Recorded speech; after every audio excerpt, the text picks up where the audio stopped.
kalau dibilang saya mengambil celah untuk mengambil alih kepemimpinan, saya agak bingung juga sih sebenarnya. Karena kan misalnya saya mau pun kalau pemegang saham nggak mau juga, ya itu bukan wewenang saya juga gitu.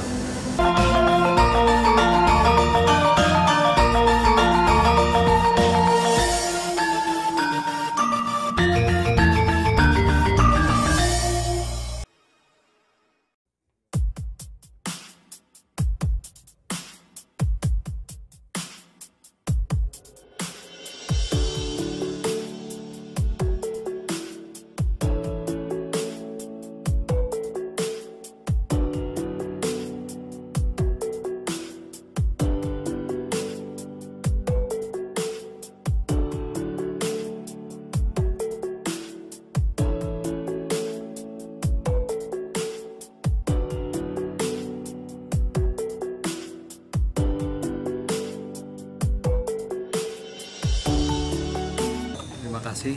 Selamat pagi teman-teman semua. Mungkin sebagaimana yang teman-teman sudah ketahui bahwa pada tanggal 26 September kemarin, Oktober 26 Oktober kemarin terjadi perubahan susunan pengurusan di PT PSS ya, di mana di Dewan Direksi sudah diangkat itu Direktur Utama saya Andi Wardana Putra dan didampingi dua direktur lain yaitu Pak Hempris Wiyatna dan Pak Yoni Arseto. Dan atas pengangkatan tersebut adalah hasil dari keputusan sirkuler para pemegang saham yang sudah ditandatangani oleh 100% pemegang saham dan sudah disahkan dengan SK Menteri Menkumham tanggal 26 Oktober 2021 ya. Jadi saya menganggap bahwa perubahan tersebut bukan masalah menang atau kalah ya. Jadi saya tidak mau ada pihak yang merasa menang atau kalah, dan juga untuk semua teman-teman supporter maupun teman-teman Sleman fans secara keseluruhan, keluarga besar kita sebagai suatu keluarga besar, kita mensikapi ini dengan baik semua. Jadi mari kita sama-sama membangun PSS menjadi lebih baik ke depannya. Oke.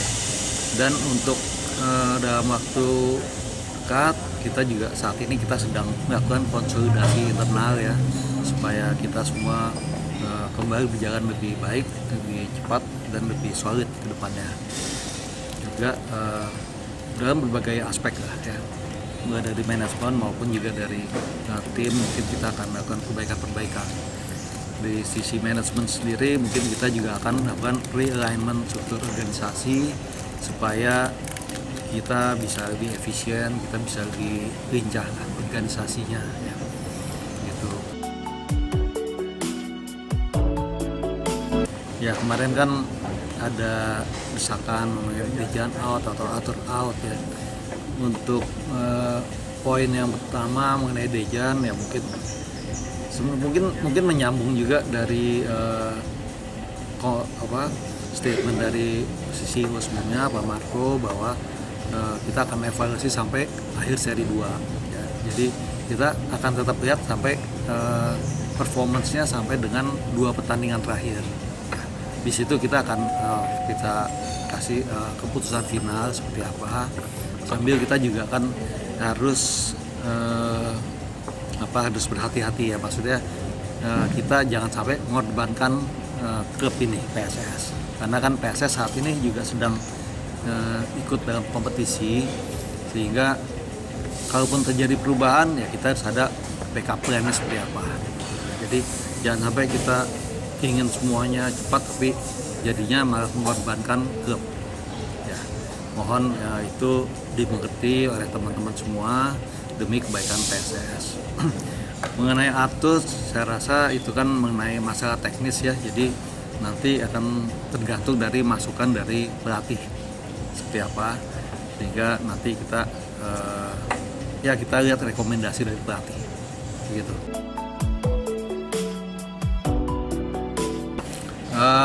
Ya kemungkinan sih ada ya, kemungkinan ada, tapi kita akan lihat performance di next 2 match seperti apa.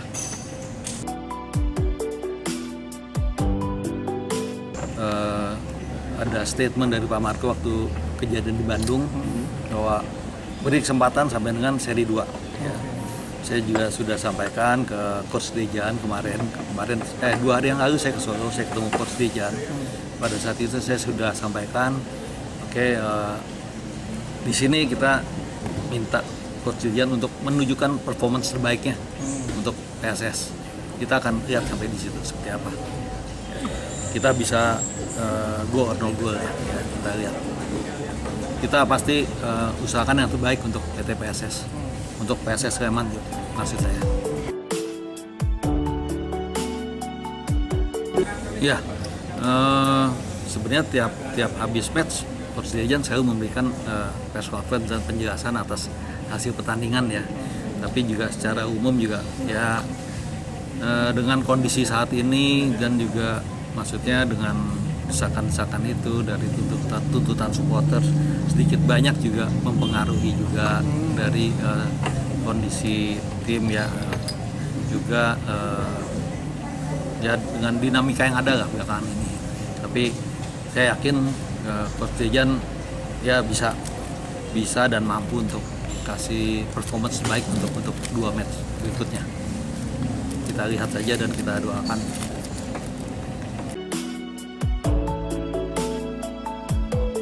Ya, mungkin kalau mengenai Pak Marco, saya rasa itu bukan ranah saya ya Pak ya. Maksudnya itu kan keputusan dari para pemegang saham Pak. Nah itu kan dibahas di semua pemegang saham, mayoritas maupun minoritas.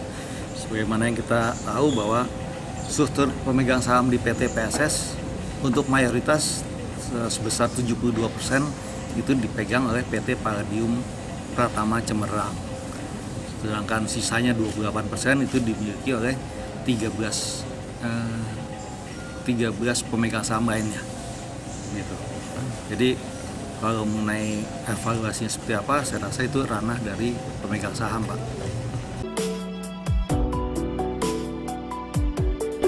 Ya, sebenarnya itu juga ranah dari pemegang saham ya, karena yang mengangkat atau memberhentikan itu kan pemegang saham. Ya. Kalau mengenai notifikasi itu ya saya kurang tahu update-nya, tapi harusnya sih dari pemegang saham akan segera memberikan notifikasi.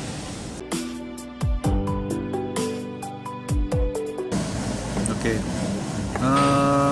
Ya kalau dibilang saya mengambil celah untuk mengambil alih kepemimpinan, saya agak bingung juga sih sebenarnya. Karena kan misalnya saya mau pun kalau pemegang saham nggak mau juga, ya itu bukan wewenang saya juga gitu. Dan itu kan pemegang saham ada 14 gitu. Nah, mungkin saya tekan atau approach satu juga buat apa juga gitu. Dan sebenarnya saya itu kan sebenarnya orang keuangan ya gitu. Industri bola buat saya sesuatu yang baru lah gitu ya. Mungkin akan ada sedikit revisi gitu ya, maksudnya seperti mungkin sebelumnya kita target 5 besar, tapi kalau misalnya kita realistis kan mungkin juga sekarang mungkin agak berat kalau misalnya kita mencapai target 5 besar ya. Tapi kalaupun ada sedikit adjustment, saya berharap target itu tidak terlalu jauh dari pencapaian itu, tidak terlalu jauh dari target awal. Jadi mungkin ada sedikit adjustment ya. Itu dari sisi prestasi yang kita canangkan. Lalu untuk program-program lain, untuk youth development, lapangan Macanan saat ini untuk infrastrukturnya sedang dalam proses pembangunan. Saya rasa Desember pertengahan atau Desember akhir itu sudah selesai, fasilitas penunjang semuanya. Sedangkan untuk lapangannya itu sendiri, untuk rumput sudah sangat siap untuk digunakan. Saya berharap dalam waktu paling lama 2 minggu ke depan, lapangan itu sudah kita bisa pakai untuk latihan kita. Jadi kita akan latihan di lapangan kita sendiri. Lalu untuk program lain seperti IPO, yang tadinya kita canangkan tahun depan, ya kita lihat perkembangannya, mudah-mudahan masih bisa terrealisasi atau kita mundur sedikit ya dari itu.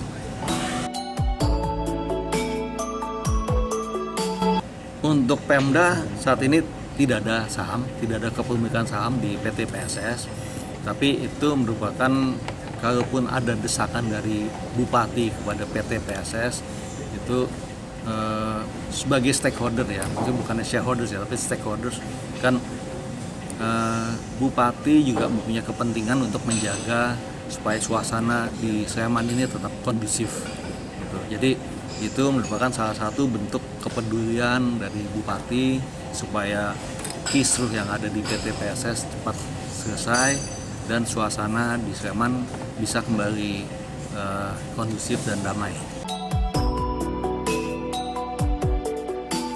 Ya, itu merupakan salah satu ya desakan juga, tuntutan dari teman-teman Sleman Fans bahwa tim kesayangan kita PSS Sleman untuk kembali pulang ke Sleman. Oke.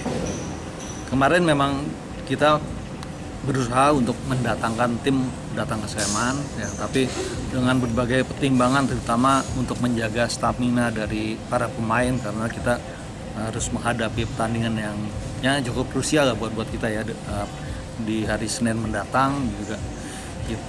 Akhirnya diputuskan oleh manajemen tim bahwa kita jangan pergi dulu supaya stamina semua pemain dapat terjaga sehingga kita bisa meraih hasil yang optimal ya. Oke, jadi kita akan schedulekan kembali untuk datang kembali ke Sleman selambatnya tanggal 8 November ya.